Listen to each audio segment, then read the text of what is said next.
Como sabéis, cada 2 meses hacemos el intercambio entre las iglesias y yo voy allí y o bien Juan Diego o bien Esteban viene aquí y normalmente siempre llevo preparada la reunión para poder compartirles, pues aquí voy en un tema, allí voy en otro, lógicamente porque predico mucho más aquí que lo que pueda predicar allí, y tenía intención de haberles hablado de nuestro caminar en la verdad con relación a los hermanos, donde ya les he hablado acerca de la necesidad que tenemos de amarnos, de cuidarnos los unos a los otros, y en esta ocasión me tocaba compartir la necesidad que también tenemos de soportarnos los unos a los otros en amor, tal y como dice la palabra de Dios. Pero ya me ha pasado en alguna ocasión que cuando subes al púlpito, allí tienes que subir a la parte alta del estrado por las escaleritas que hay, pues a veces para romper un poco el hielo y el nerviosismo con el que uno a veces pues empiezas a hablar y me ha ocurrido, como ya he dicho en alguna otra ocasión, que terminas hablando de lo que nunca pensabas que ibas de alguna manera a poder hablar. Y como os he dicho, yo pensaba hablar de la necesidad de soportarnos los unos a los otros, y terminé hablando de esa parábola de las 10 vírgenes que tanto estamos nombrando últimamente en la iglesia, junto con Lucas capítulo 13, que nos habla de la puerta estrecha y del camino angosto. Y dándole vueltas a esto, pensaba que como iglesia, por nuestra teología, lógicamente hacemos mucho hincapié en la necesidad que tenemos de cuidar de nuestra salvación con temor y con temblor, porque a diferencia de otro tipo de congregación o de denominación, somos personas que creen firmemente que la salvación es algo que Dios te da, pero que conlleva la responsabilidad de poder cuidar lo que Dios te ha dado si tú de alguna manera no lo quieres perder. De ahí el énfasis que ya digo que hacemos constantemente acerca de todas esas advertencias que encontramos en la palabra de Dios y que son como una especie de luz roja que se enciende para decirnos tener cuidado. Porque siempre lo he dicho y lo seguiré repitiendo muchas veces, cuando Dios advierte acerca de algo, hermanos, es porque el peligro es real. Porque si no fuese una posibilidad la que tú y yo tenemos de acabar perdiendo nuestra salvación, tener por seguro que no habría ni un solo versículo en la palabra de Dios que nos instruyese acerca de la necesidad de cuidar lo que Dios nos ha dado como el don más preciado. Hay quienes dicen, bueno, esas advertencias son para esas personas que están dentro de la iglesia y están convencidos y no convertidos. Mira, no hagamos como ocurrió con el COVID, que surgió una nueva especie de enfermo que era el enfermo asintomático, ¿vale? Eso no existe. O estás enfermo o no estás enfermo. Pero el enfermo asintomático no estás enfermo. ¿Por qué? Porque no tienes ningún síntoma. Toda enfermedad conlleva de algún tipo de síntoma, de situación o de circunstancia. O te duele o no te duele la cabeza. Pero no puedes decir, no, me duele la cabeza asintomáticamente, entonces no te duele la cabeza. Y aquí queremos inventarnos una especie de tercer creyente, que es el creyente autoconvencido, pero no el creyente convertido. Dice que las advertencias van para este tipo de personas. Y eso no es así, hermanos. ¿Por qué? Porque la palabra de Dios está escrita para el pueblo de Dios. Está escrita para el creyente fundamentalmente. Por lo tanto, todas las advertencias que hay en la Escritura van dirigidas hacia el pueblo de Dios. Y pensando en esto, hablamos mucho acerca de la necesidad de cuidar de nuestra salvación, de proveer, de no dejar de congregarnos, no como muchos, acordaros, muchos tienen por costumbre, los domingos mucho, los martes poco, y hablamos constantemente de esto, pero yo me decía, nunca nos hemos parado a hablar directamente de por qué como iglesia y como creyentes pensamos que la salvación es algo que Dios te da y que no es algo que dura para siempre si tú no lo cuidas. Y me gusta poner el ejemplo de esa persona. Imagínate que ha sufrido un naufragio, que se ha quedado tirada en una de esas islas remotas y perdidas que hay en el mundo, y que no tiene más posibilidad de salir de ahí que alguien pueda llegar y pueda rescatarlo. ¿Por qué? Porque nadando es imposible, porque construir una embarcación que te lleve a tierra firme es imposible. Entonces tú no tienes más posibilidad que alguien venga a rescatarte. Y esa es la condición del hombre antes de conocer a Dios. Estábamos en una isla llamada pecado. Y ninguno de los que estamos aquí podíamos salir de esa isla si Dios no iba y Dios nos rescataba. ¿Por qué? Porque por nosotros mismos somos incapaces de vencer el pecado. Por eso Cristo vino a este mundo a morir por nosotros. ¿Para qué? Para rescatarnos de la esclavitud de la que estábamos sujetos, que era la esclavitud del pecado. Ahora bien, de la misma manera que si yo tengo la posibilidad de rescatar a un náufrago y llevarlo de nuevo a tierra firme, eso no es garantía de que la vida que ese hombre vaya a vivir sea una vida correcta. ¿Por qué? Porque esta persona que ha sido rescatada de la isla y llega nuevamente a la civilización, puede pensar y decir, bueno, me han dado la posibilidad de volver a vivir, voy a aprovechar esta oportunidad que tengo de estar nuevamente en este lugar. ¿Por qué? Porque si no, mi destino hubiese sido morir en aquella isla. Pero hay personas que han sido rescatadas de islas, hay personas que han sido rescatadas del mundo de la droga, hay personas como nosotros que hemos sido rescatados del mundo del pecado. Se nos ha dado la oportunidad de vivir una nueva vida, pero no todo el mundo la ha sabido ¿qué? Aprovechar. Y tú puedes acabar desperdiciando tu vida en el alcohol, en las drogas o en las cosas ilícitas de este mundo. Y ocurre exactamente lo mismo, hermanos, con la salvación. Por eso yo siempre me he hecho una serie de preguntas que son las que me gustaría empezar a trasladaros a vosotros en esta tarde, porque son muchas. Algunos cuando hablan y dicen que la salvación es algo que no se puede perder, suelen argumentar y decir que en la Biblia hay solamente 3, 4 versículos que pueden dar a entender esto. Pero yo podría estar hablando toda la noche y seguramente todo el día de mañana sin parar, y veríamos que la Biblia habla una y otra vez, constantemente y repetidamente acerca de esto. Entonces la pregunta a la cual vamos a intentar responder en esta reunión y en próximas reuniones es: ¿se puede perder la salvación?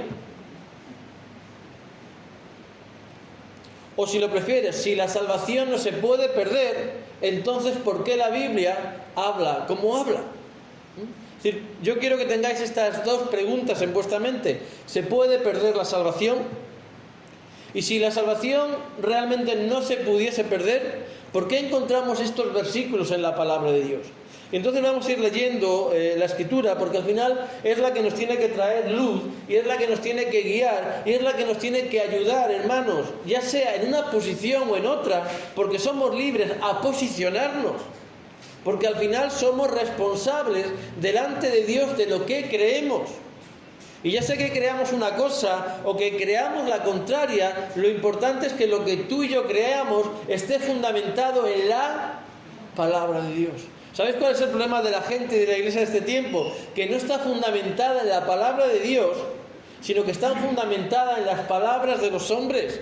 Nos dedicamos a escuchar predicaciones que pueden ser de un lado o de otro, en un sentido o en otro, pero no somos capaces de acercarnos a la Escritura, de ponernos delante de la Biblia y decir: yo no quiero oír la voz de los hombres, yo quiero oír la voz de Dios.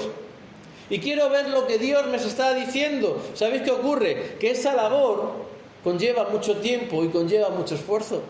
Es mucho más fácil escuchar a un fulano que no conocemos de nada, que nos va a hablar en un sentido o en otro, y luego decir: no, yo creo esto porque fulanito dice esto. Pues muy mal, muy mal. ¿Por qué? Porque tú tienes que creer lo que fulanito dice, pero porque tú también entiendes qué es lo que la Biblia dice. Y si no es así, pues tendremos lógicamente que apartarnos de un lado o de otro, porque al final lo realmente importante es la palabra de Dios. Y estar fundamentados y estar firmes en lo que creemos que es la voz de Dios a lo largo y ancho de su palabra, porque tampoco podemos fundamentarnos en un versículo por aquí y otro versículo por allá. ¿Por qué? Porque, como decía el salmista, la suma de tu palabra es verdad. No se trata de coger de aquí y de aquí para hacer la teología que a mí me gusta, sino que se trata de ir sumando o de colocar en una balanza, que es lo que yo hago personalmente, y luego decantarme por aquello que veo que tiene un mayor peso en la palabra de Dios. Entonces, ¿se puede perder la salvación? Mateo capítulo 3, versículo 10, tienen unas palabras que todos conocemos de Juan el Bautista, que también son muy preocupantes, porque dicen: ya el hacha está puesta a la raíz de los árboles. Por lo tanto, todo árbol que no da buen fruto es cortado y echado ¿dónde? Echado en el fuego. Y lógicamente Juan no estaba hablando acerca de la naturaleza. Juan estaba hablando a hombres y mujeres que se acercaban a él con el deseo de convertirse a Jesús, que venían a él para ser bautizados, y no solamente les llamaba al arrepentimiento, que es un cambio de vida y es un cambio de actitud, sino que él decía que ese cambio tenía que ser visible. ¿Por qué? Porque cuando hay un cambio de vida, cuando hay un cambio de naturaleza, eso es evidente, de igual manera que es evidente el fruto en los árboles. ¿Por qué? Porque es a través del fruto que conocemos qué tipo de árbol es.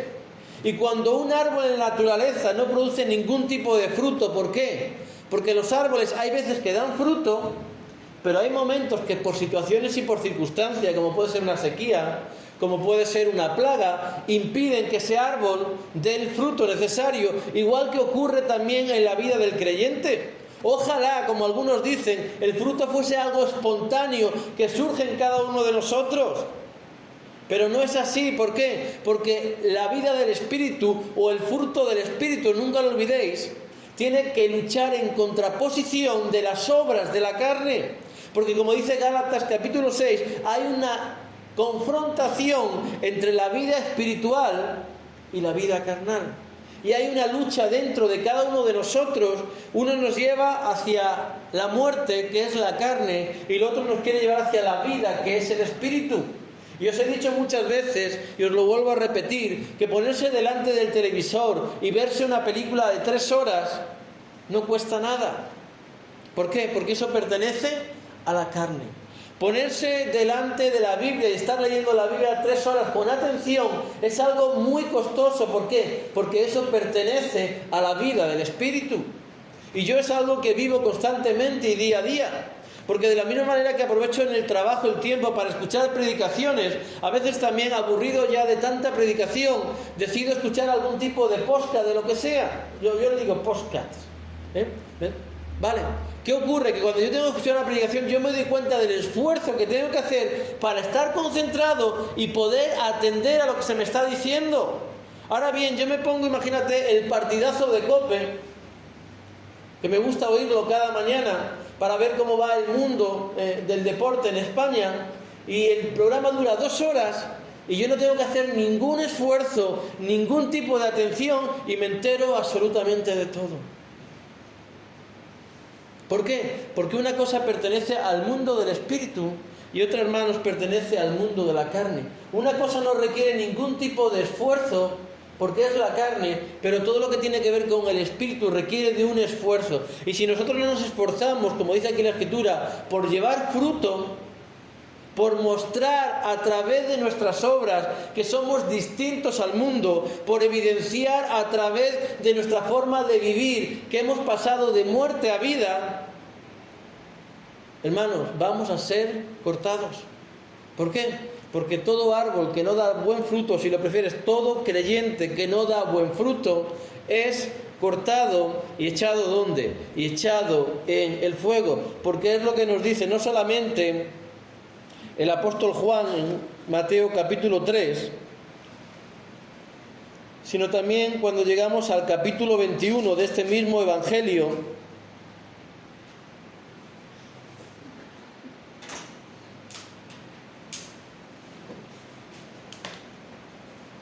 en Mateo 21 y capítulo 43 dice: por tanto os digo, y está hablándole a la iglesia, está hablándole a creyentes, está hablándole a personas que verdaderamente han recibido la salvación de Dios, porque ese es otro engaño que también se produce. Dice, no, el que se va de la iglesia es porque nunca fue salvo. Eso es mentira. Eso es mentira. Ellos dicen, sí, salieron de nosotros porque no eran de nosotros. Hermanos, léete el versículo anterior que está hablando de los anticristos, no está hablando de creyentes. Muchos anticristos han salido por el mundo. Está hablando de ese tipo de personas. No todo el mundo que está dentro de la iglesia es un anticristo. Pero daros cuenta de lo que dice Mateo 21:43. Por tanto os digo que el reino de Dios será quitado ¿de quién? De vosotros. Y para que a ti te quiten algo, tú tienes que poseer algo. Yo estoy seguro, hermanos, y pondría mis 2 manos en el fuego, y espero no quemarme, que a ninguno de los que estáis aquí os pueden robar el Ferrari. ¿A que no? ¿A que no? ¿Verdad que no os pueden a ninguno de los que estáis aquí robar un Ferrari? ¿Por qué? Porque ninguno tenéis un Ferrari. Y me voy a arriesgar todavía más. Estoy seguro, completamente seguro, Conchi se ríe, pero bueno, a lo mejor Conchi tiene un Ferrari, que a ninguno de los que estáis aquí pueden entrar a vuestra casa y robaros 1.000.000 de euros. ¿A que no? Algunos dirán, no, ni 1.000.000, ni 10 euros hoy en día, tal y como está la economía. Bien, te entiendo. Efectivamente. ¿Por qué? Porque no lo poseemos. Es decir, para que te quiten algo, tú tienes que tenerlo. Para que te quiten el reino de los cielos, tú tienes que haber poseído la entrada al reino de los cielos. Tú no puedes tener el reino desde la distancia. Tú no puedes gozar del reino desde la valla de fuera. Tú tienes que estar dentro del reino para que te saquen del reino. A ti no te pueden exportar de España, expatriar, echarte de este país si tú no has entrado en la frontera de España. Y Mateo 21:43 dice, por tanto os digo que el reino de Dios será quitado ¿de quién? De vosotros, y será dado gente que produzca los frutos de él. ¿Por qué? Porque el que no da buen fruto es cortado y es echado. ¿Qué dice la Escritura? Y es echado fuera. Y si lo queremos todavía más claro, hermanos, más claro todavía, tenemos las palabras de Jesús en Juan capítulo 15 y versículo 1 y versículo 2, que dice, yo soy la vid verdadera, dijo Jesús, y mi Padre es ¿quién? El labrador. Y ahora dice, todo pámpano que en mí, es decir, está hablando de personas que están unidas ¿a quién? A la vid. Porque igual que nadie te puede cortar y echar de un lugar donde tú no estás, tampoco te pueden desarraigar de un lugar donde tú no te encuentras. Y Jesús dice, todo pámpano que en mí no lleva fruto, ¿qué hace? Lo quitaré. Y todo aquel que lleva fruto, lo limpiaré. ¿Para qué? Para que lleve más fruto. Por lo tanto, hermanos, no importa en el momento que tú y yo nos hayamos convertido, no importa que tú y yo vengamos a la iglesia, si tú y yo no estamos llevando el fruto que Dios espera de nosotros, vamos a ser cortados. Y la Escritura nos habla a través de ¿qué? A través de un hacha puesta en la raíz. Pero también nos habla de ¿qué? Nos habla de un labrador que es Dios, y nos habla de un árbol como es la vid, donde aparecen una serie de pámpanos, que son los encargados de dar ¿qué? De dar el fruto. Y Jesús dice que no podemos estar unidos a Él sin dar un fruto ¿qué? Un fruto verdadero. Y ese fruto, como ocurre en la naturaleza, tiene que ser también constante. ¿Por qué? Porque los árboles, si no ocurre nada, cada año cuando llega su fecha, cuando llega su momento, cuando llega su temporada, van a dar el fruto por su naturaleza. ¿Por qué? Porque los árboles dan fruto según su naturaleza. Por eso el manzano da manzanas y el peral ¿qué da? Da peras. Y el creyente, el Hijo de Dios, ¿qué da? Pues da los frutos del Espíritu: amor, gozo, paz, paciencia, benignidad, bondad, fe, templanza y mansedumbre. Y no solamente eso, sino que vive de tal manera que es como una especie de árbol de Navidad adornado ¿con qué? Adornado con la vida de Cristo. Ahora bien, si nosotros somos un árbol de Navidad y donde no hay ningún tipo de adorno, estamos evidenciando que no somos ¿qué? Que no somos creyentes. Y no podemos pensar, bueno, yo puedo permanecer en la iglesia sin llevar ningún tipo de fruto. Yo puedo permanecer en la iglesia viviendo una vida no agradable delante de Dios. La respuesta, hermanos, es que no. ¿Por qué? Porque vamos de alguna manera a ser cortados. Y son imágenes gráficas, son imágenes que todos podemos entender, son imágenes que tienen que poner en nosotros ese deseo de decir, bueno, ¿estoy llevando realmente fruto? Porque a veces cuando nos convertimos, pues enseguida cambiamos y dejamos cosas que sabemos que son malas, pero a veces no es suficiente con lo que hemos dejado. ¿Por qué? Porque la vida del creyente es una carrera continua donde hay que seguir, como dice la Escritura, despojándonos del viejo hombre y revistiéndonos de la nueva criatura. Dios nos dice, despojaos de la vieja manera de vivir. Dios nos dice, colocar tan lejos como sea posible de vosotros esa forma que traéis del mundo. Pero nadie se convierte de la noche a la mañana y cambia en 24 horas. No, nadie. ¿Por qué? Porque hay muchas cosas que tenemos que ir dejando poquito a poco conforme vamos avanzando en los caminos de Dios. El problema es cuando tú y yo nos detenemos y pensamos que ya estamos lo suficientemente renovados, que decimos ya no tengo necesidad de cambio. ¿Por qué? Porque eso no es verdad. Porque siempre hay cosas en nuestras vidas, hermanos, que tenemos que sacar de nosotros. Porque tú y yo sabemos perfectamente que el pecado, como dijo Pablo, desgraciadamente mora dentro de nosotros. Y a lo mejor cuando nos convertimos éramos personas muy impacientes para todo en la vida, lo queríamos todo ya, no aguantábamos nada. Y cuando nos convertimos Dios nos dio paciencia, pero esa paciencia tiene que ser ¿qué? Tiene que ser perfeccionada. Tenemos que tener ese aguante especial que caracteriza que tú y yo somos, hermanos, completamente distintos. Pero ¿cuántos pueden decir, no, yo he alcanzado la paciencia plena? Pues ninguno. Si estás casado, imposible. Si tienes hijos, menos todavía. Imposible. Es una cosa que te diga, no, yo vivo solo en mi casa, bien. Ahí puede ser que ya seas 100% paciente. Pero en el matrimonio y con los hijos es imposible. ¿Por qué? Porque es un ambiente que se da a que saltes por los aires y que esa paciencia, ese aguante, esa mansedumbre, ese dominar tu hombre interior, pues ¿qué ocurre? Pues que no seas capaces de domarlo, o ese fuego interior que llevamos dentro. A veces solamente hace falta una pequeña chispa. ¿Para qué? Para que saltemos, y nos convirtamos en una especie de volcán en erupción. Y ahí te das cuenta y dices, me falta. Pero ¿qué tengo que hacer? Tengo que seguir hacia adelante, tengo que seguir hacia adelante, sobre todo ¿para qué? Para no perder el fruto de nuestro trabajo y el fruto de nuestra labor. En Mateo capítulo 4 y versículo 4, la palabra de Dios nos dice algo que todos conocemos, y es que no solo de pan vivirá el hombre, sino de toda palabra que sale ¿de qué? De la boca de Dios.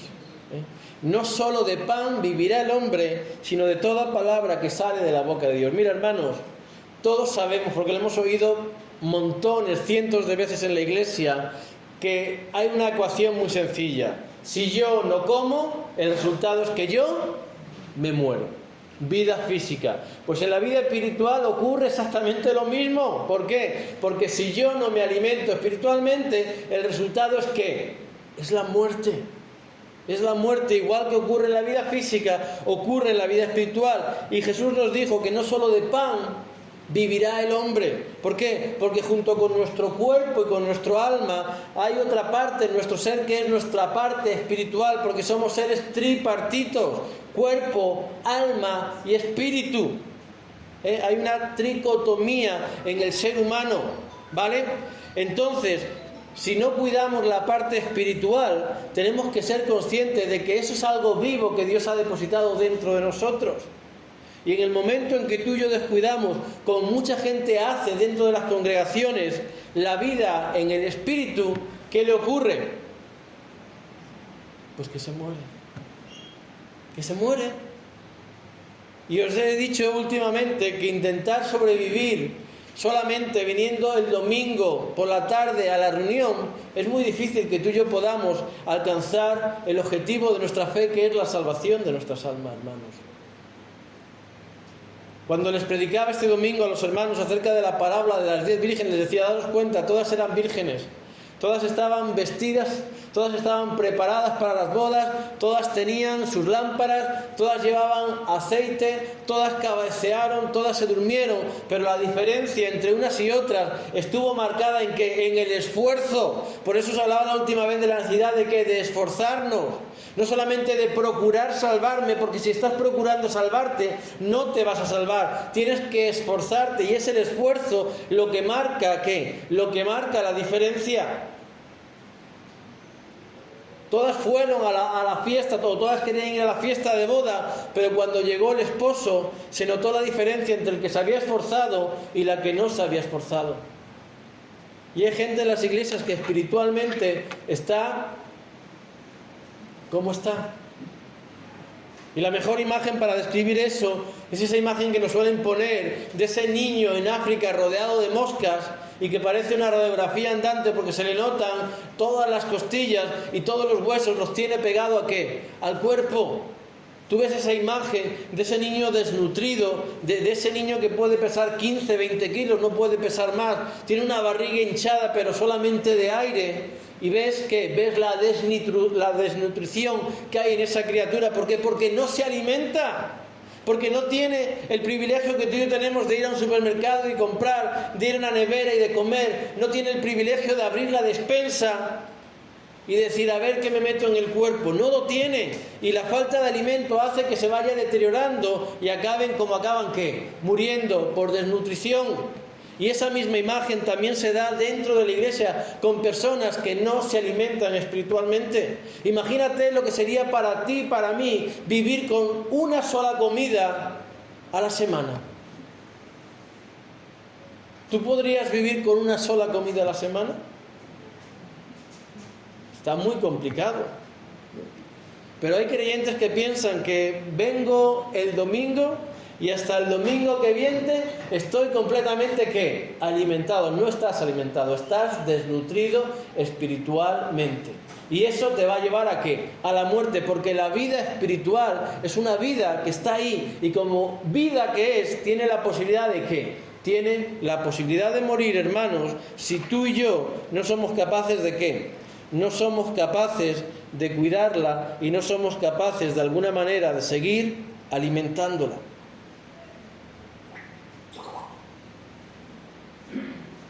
En Mateo capítulo 5 y versículo 20, hablando Jesús al pueblo, hablando a los creyentes, hablando a ese tipo de personas que se suponen que somos mejores que el resto de la gente que está ahí, porque si caemos en esa falsa humildad y decir, no, nosotros somos igual que ellos, hermanos, nos vamos de la iglesia, bajamos la persiana y cada uno a su casa.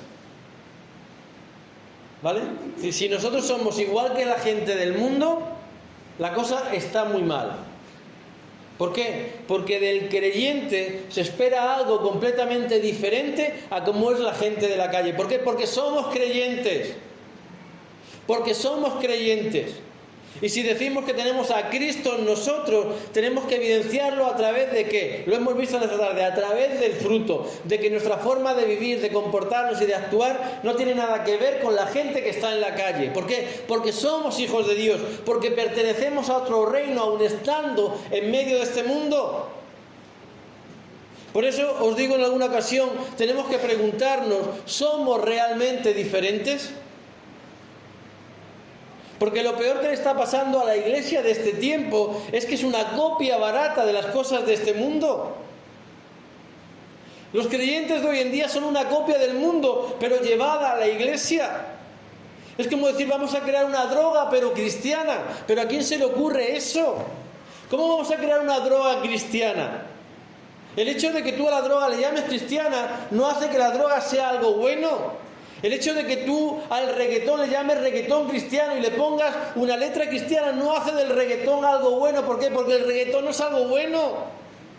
El reggaetón se inventó para torturar a la gente, hermanos. A la gente le ponían unos cascos, le ponían reggaetón a todo volumen y la gente quería morirse. De hecho, había una noticia que salió hace poco en internet que un hombre había inventado un aparato para que cuando detectaba el reggaetón de los vecinos lo podía anular. Imaginaros lo malo que tiene que ser eso. Pero nosotros intentamos santificarlo y traerlo ¿dónde? Traerlo dentro de la iglesia. Pero la iglesia está puesta para ser todo lo diferente a lo que es el mundo. Por eso nos dice la palabra de Dios: no os conforméis a este mundo, que significa no adoptéis la misma forma que tiene el mundo. Por eso, para comprobar si algo es bueno o algo es malo, solamente tienes que sacar tu cabecita por la ventana de tu piso, mirar a la sociedad y decir: ¿el mundo lo hace? Pues ya está, no te preguntes más, es malo. Es malo, ¿por qué? Porque el mundo lo hace. Porque el mundo lo hace. Y si el mundo de manera general lo hace, es porque es algo malo. ¿Por qué? Porque el mundo vive de espaldas a Dios. El mundo está, dice la Escritura, que el mundo entero está ¿bajo quién? Bajo el maligno. Y todo lo que el maligno promulga es siempre contrario ¿a qué? A la voluntad de Dios. Por ejemplo, cuando Dios habla de cómo debe de vestir la mujer creyente, Dios dice que la mujer creyente tiene que ser una mujer decorosa. Es decir, una mujer no provocativa, una mujer que va tapada, una mujer que no enseña su cuerpo, que no se exhibe como un escaparate. ¿Cómo van en el mundo? Pues algunas, para vestirse, utilizan manteca de cerdo para poder meterse en determinados vestidos, determinadas faldas o determinados pantalones. Se untan de manteca de cerdo, y luego se visten y van pues embutidas. Algunas van envasadas al vacío. Les falta el aire, es verdad, no pueden respirar de la presión que llevan. Pero ¿eso quién lo promueve? Eso lo promueve el mundo, el príncipe de este mundo. Entonces, si yo soy una mujer creyente, yo tengo que dar una imagen diferente ¿a qué? A la que es la imagen que da el mundo. ¿Por qué? Porque soy diferente. O se asume que soy diferente. Y os lo he dicho en alguna ocasión, hermanos, cuando yo entro por esa puerta, lo que la gente de ahí afuera espera de mí es que yo sea completamente diferente a lo que van a encontrar en el mundo. Viven con la expectativa de que si yo me doy a conocer como un creyente, como un evangélico que no saben lo que es, esperan que ese chiflado, que esa persona que está metida en esta secta, sea distinto. Y Jesús le dijo a la gente de su tiempo, Mateo capítulo 5 y versículo 20, porque os digo que si vuestra justicia, hermanos, si vuestra forma de ser, de vivir y de comportaros no es mayor o mejor que la de los escribas y fariseos, o lo que es lo mismo, que la de la gente de este mundo, no entraréis en el reino de los cielos. Lo cual quiere decir que la salvación es algo condicional ¿a qué? A obedecer a la voluntad de Dios. Eso de salvo siempre salvo no es así, ni siquiera en los calvos. Eso de calvo siempre calvo no es así. Te puedes ir a Turquía, te ponen allí una especie de redecilla, te echan tierra y abono y te crece césped en la cabeza por si ya no te crece el pelo. Y tú luego ya te lo peinas y te lo pones como quieres y llevas ahí, como esas, ¿habéis visto esas patatas que vendían en la feria? Que es una media rodeada, que va rellena de ¿qué? De tierra con semilla. Te la llevas a tu casa, le echas agüita y a la patatita le crece ¿qué? Le crece el pelo. Pues en la iglesia no es así. Eso de salvo, siempre salvo, hermanos, está condicionado ¿a qué? Aquí dice Jesús, que son palabras que en tu Biblia y en mi Biblia suelen aparecer en rojo, que si nuestra forma de vivir no es diferente a como lo es la gente del mundo, no vamos a entrar en el reino de los cielos. Está colocando una condición el propio Jesús. Ni el apóstol Pablo, ni el apóstol Pedro, ni ningún otro apóstol. Son palabras de Cristo, condicionando ¿qué? Condicionando la salvación a nuestra manera de vivir. Por lo tanto, deberíamos de preguntarnos, ¿somos realmente diferentes al mundo?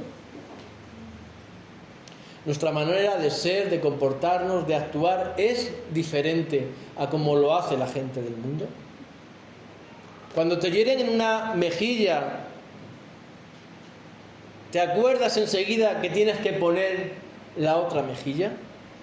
Cuando alguien te trata de manera injusta, ¿te acuerdas de que muchas veces es mejor ser humillado que intentar reclamar tus propios derechos? Porque eso es lo que nos hace ¿qué? Diferente al mundo. Cuando te encuentras una cartera por la calle y va llena de dinero, coges la cartera y el dinero, que algunos cogen la cartera y se les olvida el dinero en el bolsillo, buscas el DNI de la persona, tocas al timbre de su casa y le dices: he encontrado esto en la calle, ahí está tu cartera y tu dinero. No seas espiritual, hermanos. Ay, el Señor me ha bendecido, 150 euros. Y allí el DNI, la dirección de la persona. Imagínate. ¿Qué hace la gente? La gente coge el dinero y tira la cartera. Pero esa es la gente de allá afuera. La gente que no tiene leyes, la gente que no tiene moral, la gente que vive según las apetencias y los deseos de su carne. Entonces, si das con una persona medio buena, porque no hay nadie bueno, hay gente con G, gente buena, pero bueno no hay ninguno, pues a lo mejor puede ser, pero tienes que dar con ese tipo de persona, que no es lo normal. Lo normal es que 150 euros al bolsillo y la cartera a la basura. Cuando perdemos la cartera, a veces el dinero es lo de menos, porque ahí va la documentación. Ahí llevas el DNI y llevas las 26 tarjetas del banco con las que vas tirando, y llevas la tarjeta de la Seguridad Social, y llevas cierto tipo de cosas que a veces son más importantes que el dinero. A mí me importa la cartera no por lo que llevo, porque nunca llevo dinero. Yo abro la cartera y en la zona de los billetes crecen telarañas. Yo nunca llevo dinero en efectivo. Y la última vez que llevaba dinero en la cartera la perdí. Y me devolvieron la cartera y se quedaron el dinero.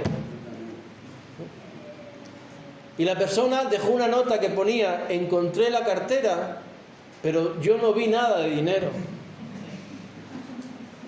Entonces pensé, bueno, sería la policía, le darían la cartera y la policía pues diría 50 euritos que llevaba, un billete que llevaba allí enmarcado, 50 euros. Mi herencia para mis hijos llevaba yo allí, para el día de mañana, y allí desapareció la herencia del abuelo. Si vuestra justicia no fuese mayor que la de los escribas y de los fariseos, no entraréis en el reino de los cielos. Y hermanos, eso depende de nosotros, porque hay gente que dice que es Dios el que va a provocar en ti que te comportes de una manera o que te comportes de otra, que si eres cristiano vas a ser cristiano de todas, pero si fuese así, Dios o Jesús en este caso no hablaría de esta manera. Si Jesús diese por hecho de que yo en el momento en el que me convierto voy a actuar como Él espera de mí, no habría esta advertencia en la palabra de Dios. Porque no tendría ningún sentido. Si Dios produce en mí el querer y el hacer, si, como algunos dicen, incluso nuestras buenas obras Dios las preparó de antemano. Claro que Dios las preparó. ¿Por qué? Porque toda buena obra y toda buena dádiva viene de Dios, pero depende de ti el que actúes de una manera o actúes de otra. Te vas a encontrar muchas buenas obras a lo largo de tu vida. La pregunta es, ¿cómo vas a responder a ellas? ¿Vas a ayudar al necesitado? ¿Vas a responder a la persona que pinchó su coche en la carretera y está lloviendo y está allí que no puede cambiar la rueda? ¿Qué vas a hacer? Como en la parábola de este que le pegaron la paliza, ¿no? Del buen samaritano, ¿no? ¿Qué vas a hacer? ¿Vas a pasar de largo? ¿O te vas a bajar y dices, aunque me moje, yo soy una persona que está para servir a quién? A mi prójimo.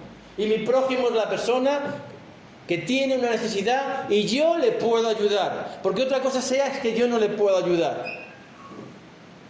Y diría, no, yo es que voy en silla de ruedas, conduzco, pero voy en silla de ruedas, no me voy a bajar aquí. Es decir, no puedo. O una persona que dice, hermano, por favor, necesito 100.000 euros. Pues bueno, pues muy bien, a buena puerta has tocado. No puedo, pero en la medida de nuestras posibilidades, todo lo que Dios pone delante de nosotros va a probar que nuestra forma de ser y de actuar. ¿Por qué? Porque nadie en la iglesia, hermanos, por generación espontánea produce buenas obras. Todo lo que tú y yo hacemos en la vida demanda de un esfuerzo y demanda de una decisión. ¿Lo hago o no lo hago? ¿Perdono o no perdono? ¿Miento o digo la verdad? ¿Robo o soy una persona sincera? Todo va a ser una respuesta que tú y yo tenemos que dar, hermanos, y que no es algo que nace ahí sin ningún tipo de esfuerzo. ¿Por qué? Porque Jesús dijo: esforzaos a entrar por la puerta estrecha. Hermanos, la vida creyente es muy difícil y es muy complicada. Os lo he repetido muchas veces. La teoría es muy fácil. Predicar es muy sencillo. Hablar como yo estoy hablando en la iglesia de Yecla acerca de la mentira es facilísimo.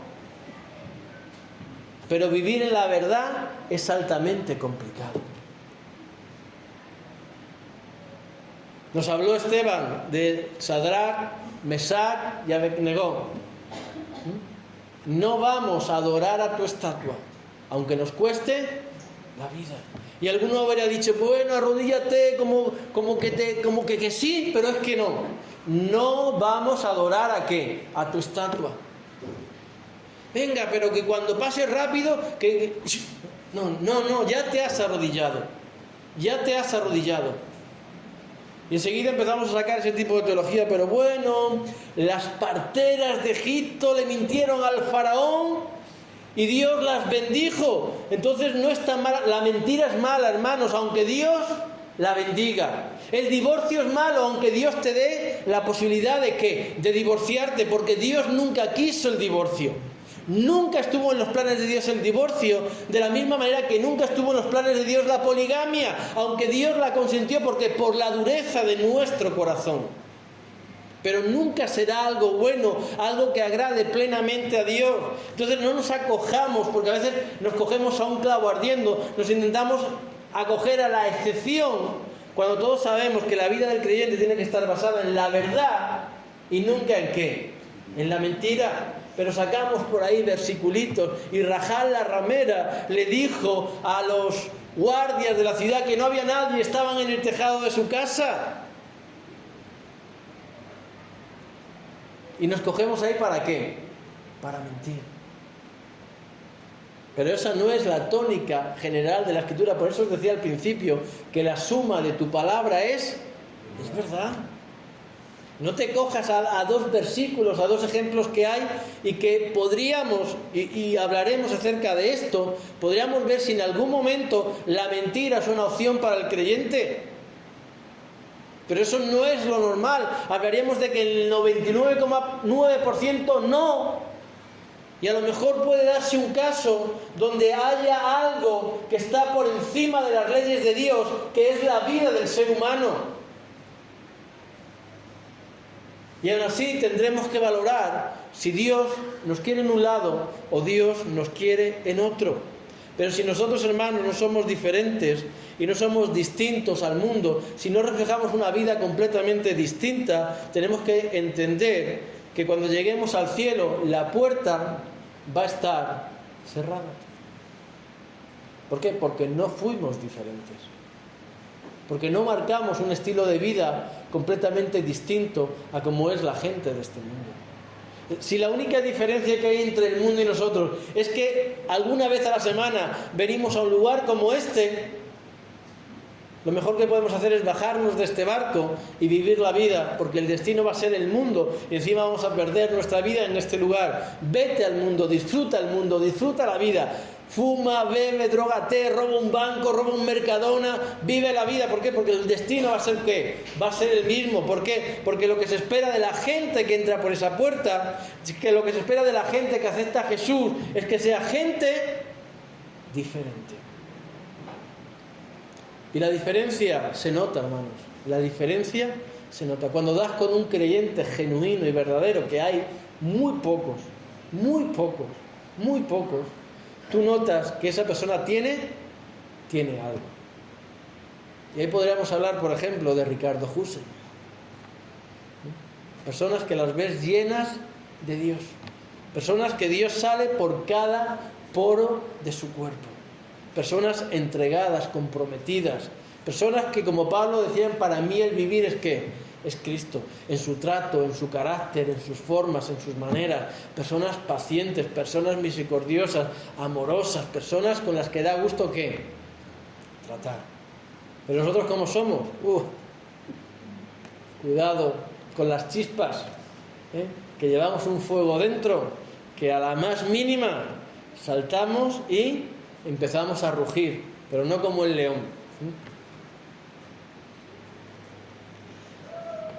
Y termino solamente unos versículos más abajo de este capítulo 5 de Mateo.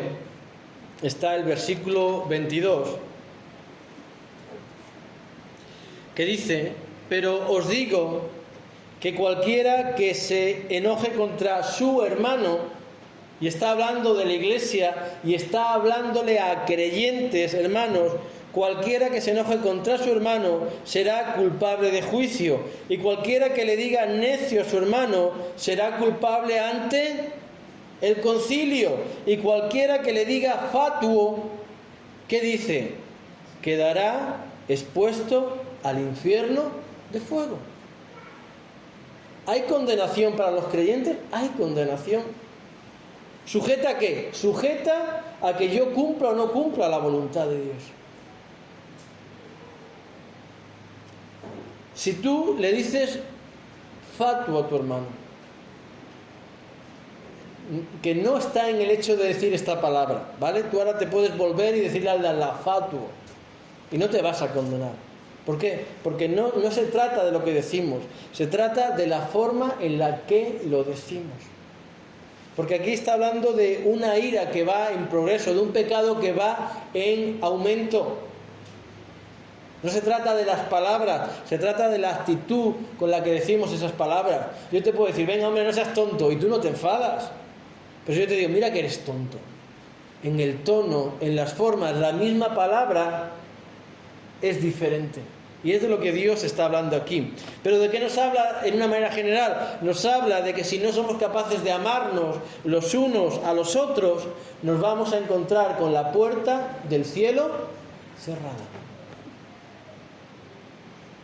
Y eso nos obliga, y eso nos lleva ¿a qué? Al perdón.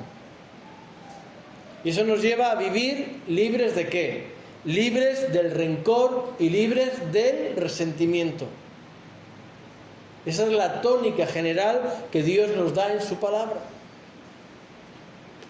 Lo cual tampoco quiere decir que seamos tontos y que busquemos la compañía, el cariño de aquellos que saben que te están maltratando.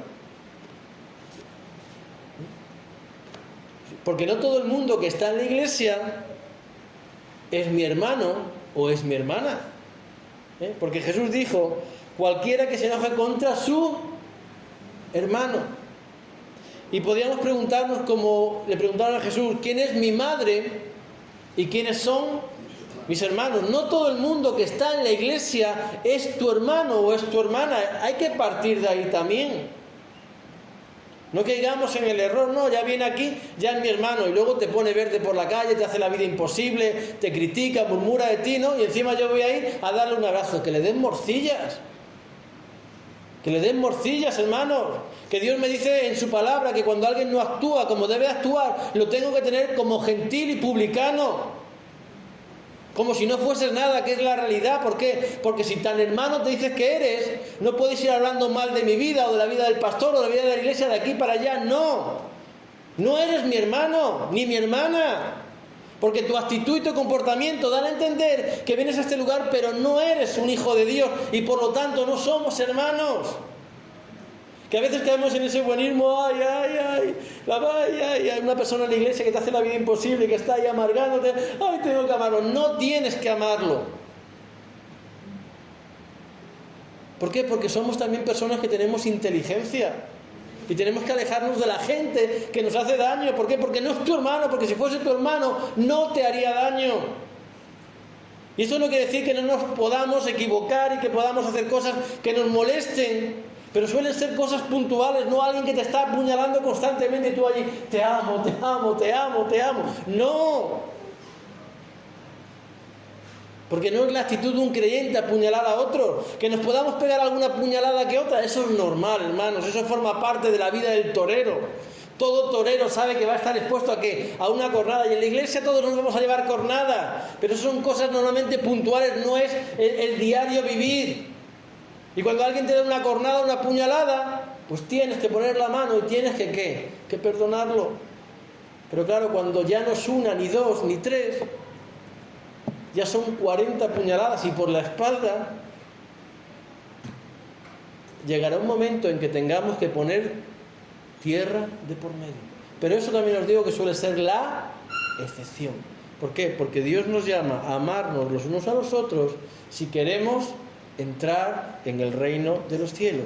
Y eso, hermanos, no es sencillo. ¿Por qué? Porque cada uno de nosotros somos de un padre y de una madre. Cada uno tiene un carácter, un gusto, unas preferencias, unas ideas y unos pensamientos que muchas veces nos llevan ¿a qué? A chocar. Y es ahí donde el amor cristiano tiene que entrar. Y como dice la Escritura, hay momentos en que tendremos que ser capaces de ¿qué? De sufrir el agravio, de llevarnos la bofetada, de llevarnos el mal, pero cumplir ¿con qué? Cumplir con la voluntad de Dios. Y eso no es sencillo. Ojalá, hermanos, ojalá, os lo digo, la salvación fuese algo que Dios nos da y nos lo da para siempre. Y ojalá, como algunos dicen, ser cristiano sea tan fácil como decir, me convierto y ya Dios produce todo en mí. Ojalá fuese así, pero eso no es lo que nos muestra la palabra de Dios. Y por tanto tenemos que estar atentos a estas cosas. ¿Para qué? Para cuidar, como dice la Escritura, de nuestra salvación con temor y con temor.